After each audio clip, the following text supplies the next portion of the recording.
Majority Floor Leader is aware that Section 21 has been taken up. Can you repeat that, Mr. Speaker?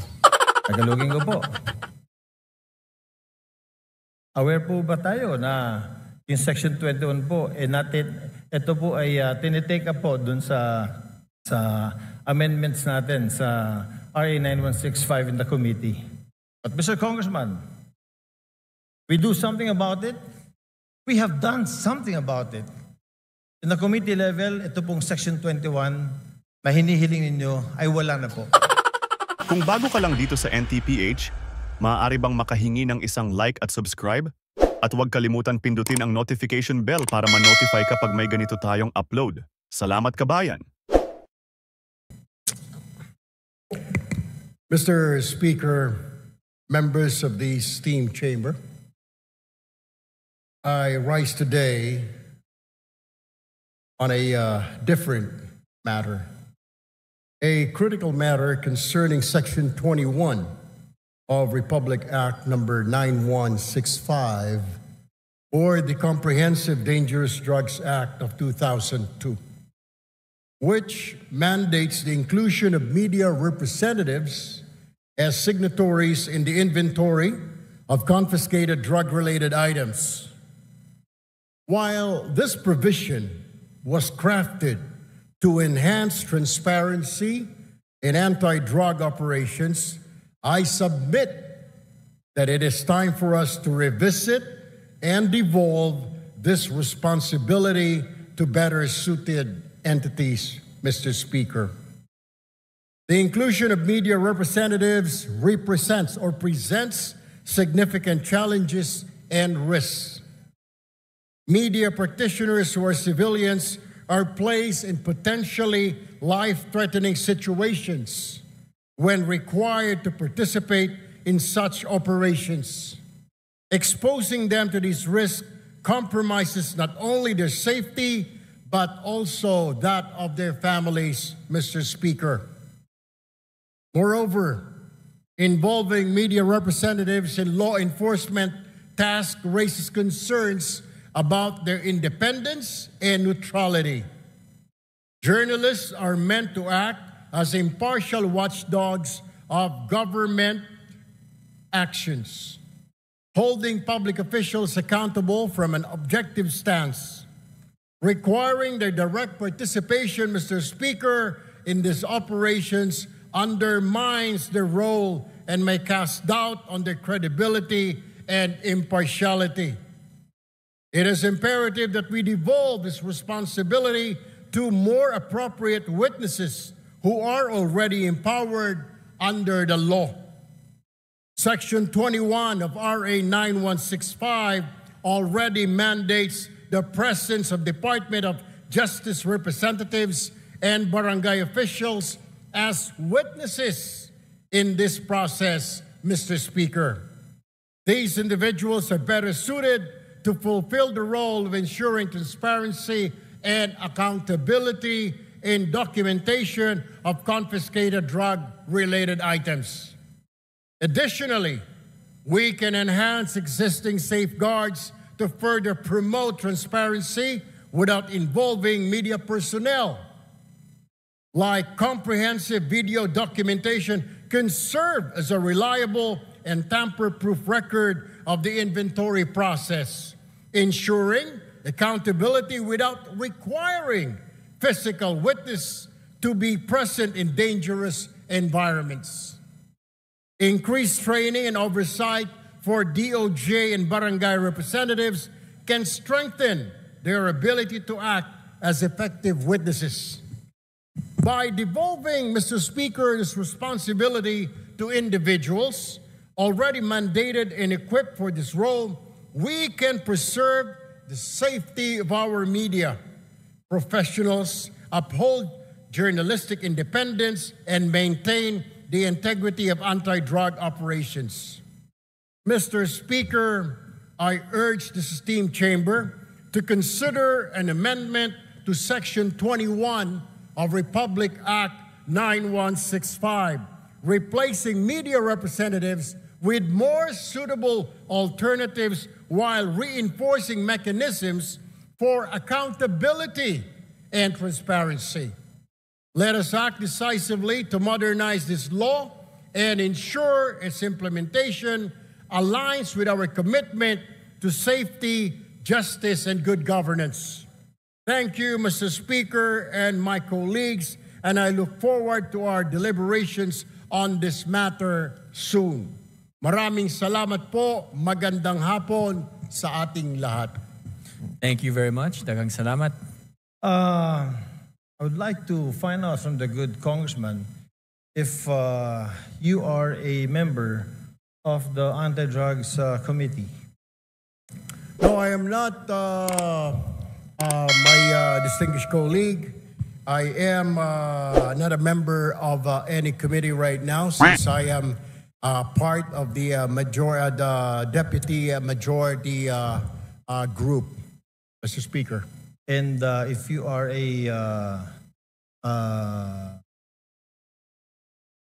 what were you again, Mr. Speaker? Deputy Majority Floor Leader, Mr. Speaker. Deputy Majority Floor Leader. I am very sure, Mr. Speaker, that you know very well that the Committee on Anti-Drugs is very active on RA 9165. I am aware, Mr. Speaker. Oh, you are aware, Mr. Speaker. Thank you. If you are aware, Mr. Speaker, then what was the purpose of the privileged speech?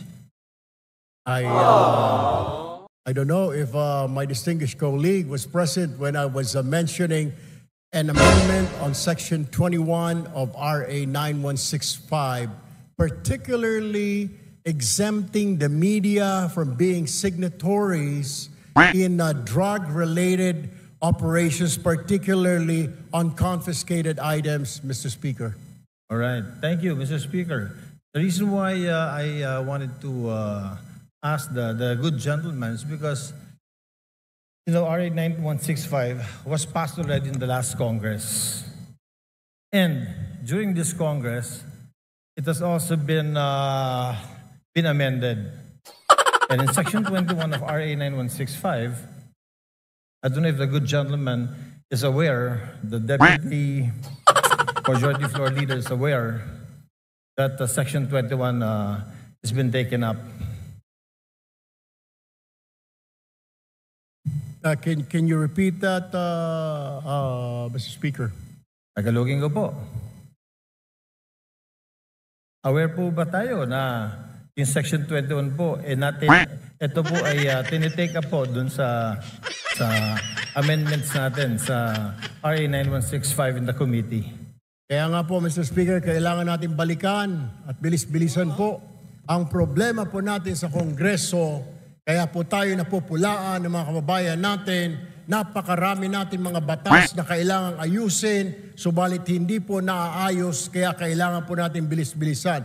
Kung ito po ay na-take up, sana po ay bilisan pa para kaagad po ito ay ma-review at magawan po natin ang paraan dahil ito po ay kahilingan ng mga kasamahan po ng ating Fourth Estate, Mr. Speaker. Tama po. Napakaganda pong suggestion po niyan. Since kayo po ay malakas po sa Senado, baka pwede pong sila pong sabihan ninyo dahil wala po tayong counterpart sa Senado. Tapos na po tayo sa amendments natin.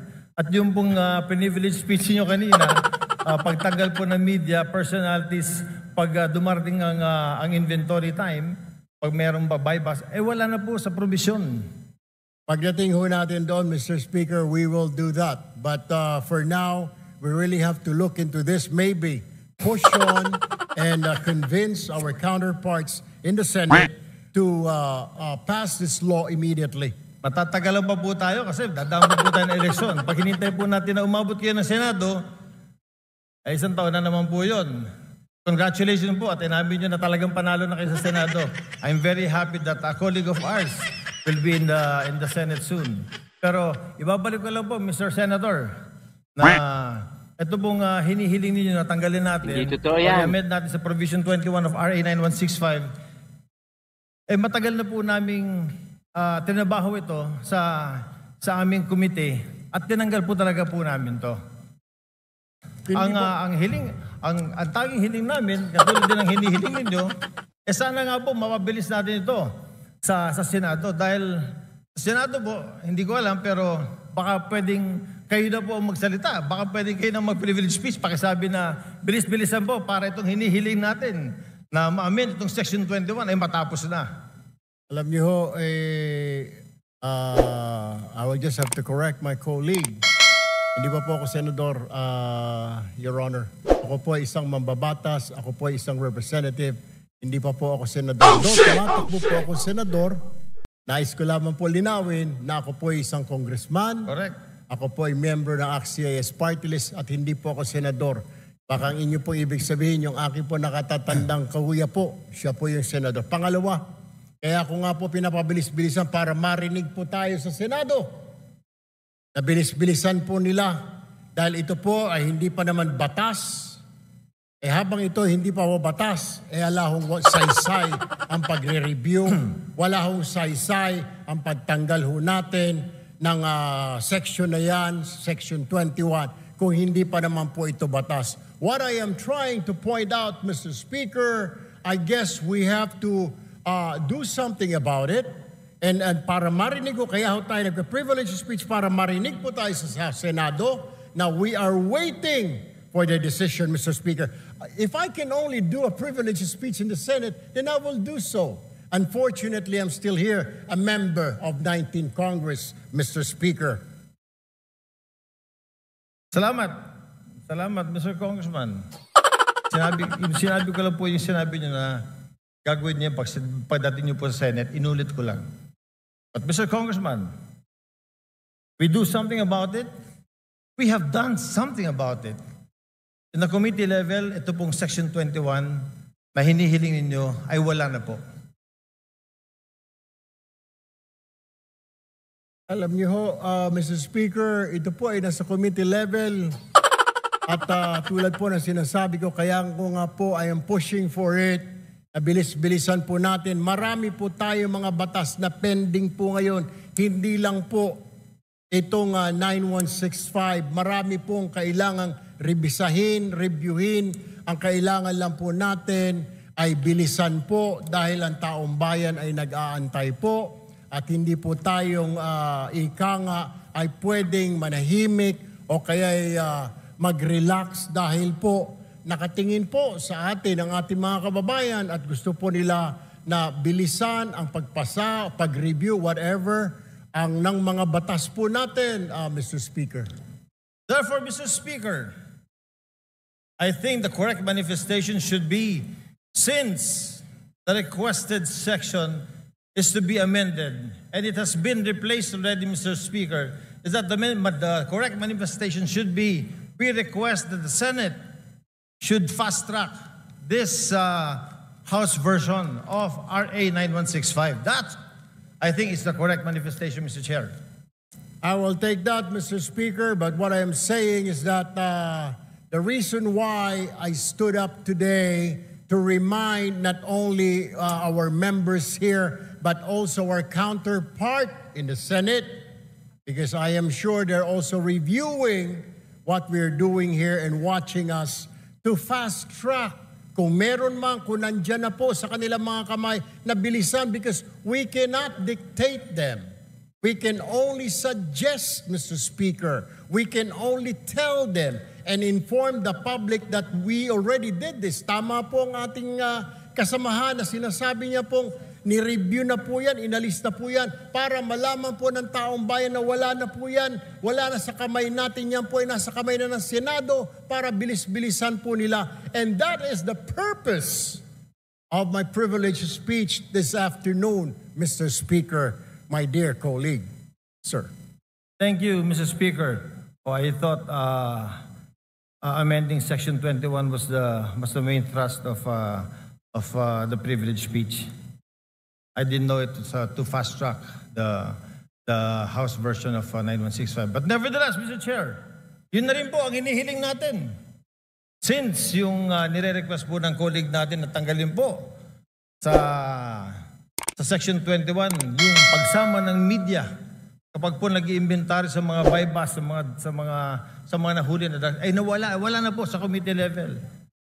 Wala na po, pumasa na po sa atin. Sana po, another privilege speech from our good colleague will tell the Senate, bilis-bilisan nyo naman, kasi binilisan na po namin. I wish I can, we will do that, Mr. Speaker, para makarating po itong ating mensahe sa kanila. Hindi naman natin pwede sila pong utusan, Mr. Speaker, kundi tayo lamang po ay pwede nating sabihin na nag-aantay po tayo. Kung naipasa na po natin dito sa Kongreso, then ang problema po ay nandoon. I guess we'll have to do or I have to make another privilege speech, Mr. Speaker. We shall await the next privilege speech. Thank you, Mr. Speaker. Thank you, Mr. Congressman. Maraming salamat po. Magandang hapon. Thank you very much.